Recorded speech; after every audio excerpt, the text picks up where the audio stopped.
So, hello guys, and welcome to this new video. Today I'm here to present to you a bit of a messy video, I would say.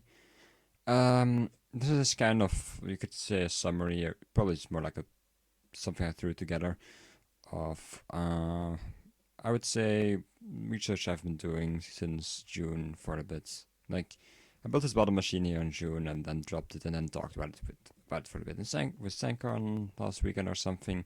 He said I should make a video about it, so I thought I should do it tonight. And then I also built this machine, and it's a mess. But anyway, so this video is going to be quite unusual. There's no real useful machines going to be shown, or well, maybe this one. It's more about some strange mechanics and how Minecraft chunk loading doesn't make sense to me. Well, basically, it's mostly I made this video mostly because Sankar told me that I should probably make a video about this if it's that strange, and see if anyone finds it interesting, and can even offer an explanation for what is going on here, which is not as complicated as the redstone timing explanations people are coming up with these days. Anyway, I'm moving on to the subject of the video. We're going to look a bit into chunk loading. I first wanted to get into this mostly because of Dungeon Tech, because we will have some chunk loading problems there, but this video is kind of apart from that. Anyway, let me just first present you this machine. That's kind of simple because this is not a machine made by me, but it's made by Myren, and I hope I copied it properly. I didn't use a world download because I don't like downloading worlds just for a single machine, but it looks like it works correctly.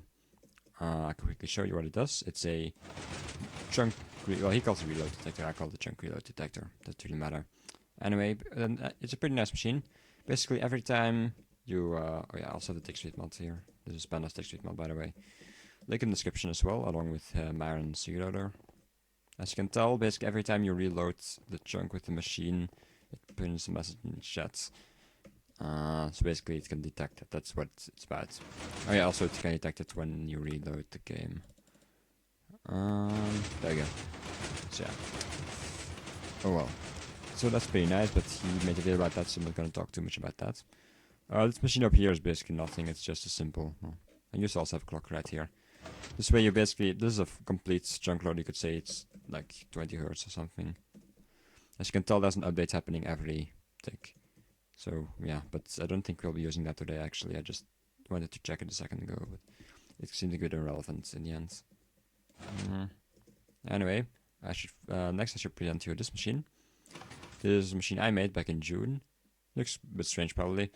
But basically what we have right here, we have two clocks on two different chunks, and they are both in the same phase. Therefore, these repeaters trigger at the same time. This line stays on for 2 game ticks, and then turns off for 2 game ticks. That's the cycle it goes through, and that's not enough for the comparator to light up. And also over here we have a comparator clock with a 1 game tick offset. So basically every game tick there's at least one arsenal update happening across this chunk border. That's all that's about. Now what this machine can do is something else. It's slightly different, but basically I'm going to make the time a bit larger. So as you can see, it detects what I call desyncs. I'm quickly going to disable the reset feature. Like, actually I don't even know how to do that. Let's just do this or something. Yeah, that should do the trick. So basically we're going to leave for a second. Okay, detected desync. Let's go back, and as you can tell, we have basically our clocks are not entirely synced up anymore. As you can tell, one clock, this clock is one tick behind, you could say. Yeah, that means that that the wave which is in this line, you could say, is 1110 instead of 1100. As a result of the comparator lights up, it gets detected, and then this thing basically resets all the clocks. That's all it does really. So yeah, basically what this was supposed to do is detect when you lose a tick in one of these chunks, because even with these 20 hertz loaders, it doesn't seem to be working entirely, as you could just tell. So yeah, let's activate reset again. So yeah, like that basically. Now the clock should be in sync again. Yeah. So basically that's what this machine does. Now, first strange result I got from this machine, quite a while ago in fact. You may have seen it on Twitter back in the day, but I doubt it, to be honest. I tweeted about it for a bit, but so it's detecting these desyncs. Now, well, yeah, you have to wait for a little bit. Like, my computer can't run Minecraft infinitely fast. There we go. So as you can see, there's like 1,798 ticks or there's 802 ticks between these two. Anyway, what you gonna first of all, I'll quickly explain the last number. Well, I don't have a foolproof explanation for this, but to me, this seems to be caused simply by the fact that the restart time is like there's a delay on that, which is not entirely, well, it's not a great delay, and as a result, I think the clocks get reset into a different phase than what they were in previously, and as a result, the desync also got detected in a different phase than in the previous time. So that's basically what I think causes this, like the last digit here. But what's more interesting are the first digits, because as you can tell, every time the desync happens about every 1,800 ticks. Now 1,800 ticks, that's every 90 seconds. This is very strange, considering that normally the chunks are supposed to get reloaded every 45 seconds automatically.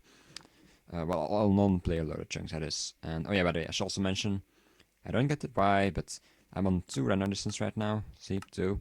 So you would think that this chunk I sent in, then 1, 2. You would think that this is unloaded, but apparently not. Apparently this one is still loaded. This one isn't though. I can quickly show you that if I turn this off. Or at least I hope so. I hope it works. But you need to wait. Yeah, as you can tell, one chunk got unloaded, one chunk did not. So yeah, that's how that works. Anyway, so that's a pretty strange result. And there's definitely still something happening at 45 ticks. I can show you that like this, I think, if I'm not mistaken. So now we basically removed this one. So basically now we only have a 10 hertz loader. So I can quickly go back over here. And now it should be doing giving you desyncs every 900 ticks, which is 45 seconds. Yeah, about every 900 ticks, as you can tell. So again, pretty strange results, and I do not fully understand them.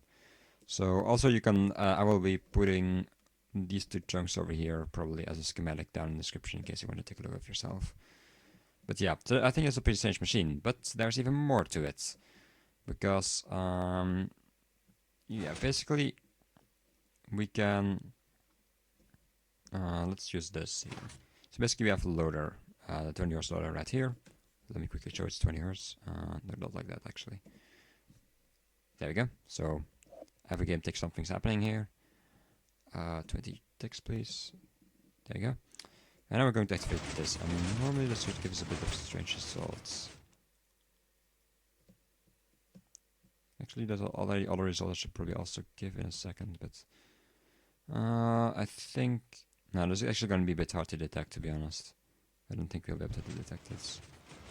Okay, actually no, let's detect this. So basically we can go over here. You see these two chunk timers here on the right. Well, we're going to reset those over here. So as you can tell right now, they're the same. Now what we're going to do is we're just going to crank the speed up for a bit. To, well, not actually going to get to 500, but close enough. It's okay, it's still in sync, that's nice. However, usually if you give it a bit of time, it starts getting out of sync, which is... Okay, still in sync, that's strange. This feature is quite, I have to say, well, unpredictable at times. So yeah. Maybe it's staying in sync. Yeah, okay, I have to say for now it's actually staying in sync, that's quite impressive. Okay, well in that case I knew I pulled it off earlier today. In fact, I pulled it off like 10 minutes ago before I started recording. Oh, come on, just 120 ticks. There we go.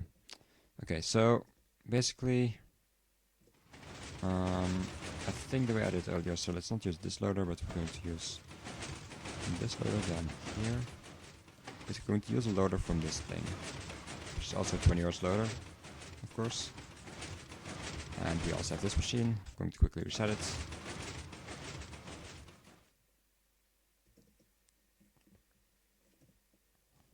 Now the machines are acting a bit weird, so that leads to another interesting result. Let's quickly reset this. As you can tell, there's no desyncs happening.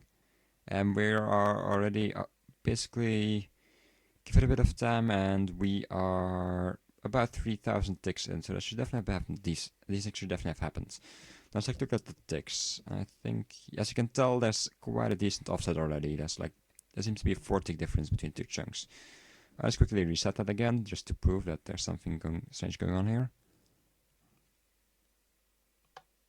Okay, so it's being reset. Now let's go crank the time up for a bit. If I can pull it off at least. There we go. Alright. I'm gonna let it go up to 2,000 or something, and then we'll see. Yeah, and we already got 2 ticks difference. That's very strange. I would say that is already an issue with both Myren's reloader and also my offset detector. Although, well, actually can't entirely blame my machine, because here comes the strange part. The command blocks weren't properly loaded at all times, but guess what? The clocks are still in phase. There's no problem with the detection. So this leads to another interesting mechanic, which is that these command blocks were not executed every tick. Well, this one wasn't executed every tick, however this clock did keep up with this one without having to be reset. It had to be reset, it had to have gone through these command blocks and would have given us a signal. So yeah, this is some of the strange behavior I'm talking about here. So it looks like we didn't actually permanently load a jump, which would be pretty amazing to pull off. However, we did manage to well, somehow keep this clock synced using this machine.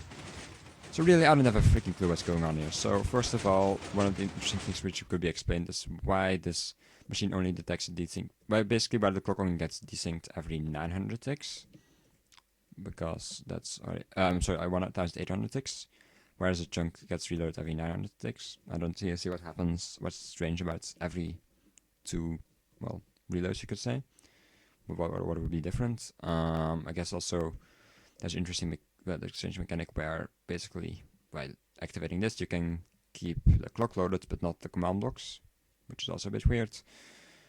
And I think I also showed some weirder stuff earlier, like basically if you have a 10 Hz clock, then the 1 out of 2 chunk alerts thing doesn't happen. So yeah, there's some possible issues with our machines and maybe possible uses as well, I don't know, but mostly just a bunch of strange behavior. I was not interested to look into this, to be honest, considering I just want to do experiments to see if my exact applications concerning Dungeon Tech will work out. And, well, until that's done, it doesn't really care too much about the theory behind it. But, well, I guess some other people may care about it, and I finally have some documentation to rely on now. Well, not real documentation, but now I can link people to more than just, hey, I made a couple of tweets about this, so, yeah.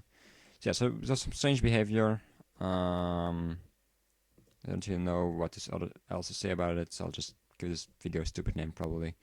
You'll see. Anyway, you can get these 2 chunks as a download in the description. I think there's not too much more to talk about. Just maybe you can experiment a bit for yourself if you're interested.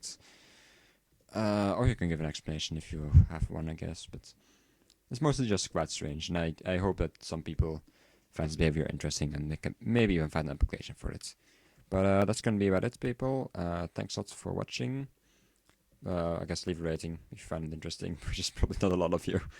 Well, also, if you don't, give a like if you find it interesting, leave a dislike if you didn't find it interesting, you know what I mean. Anyway, that'll be it, and I hope I will see you in another video.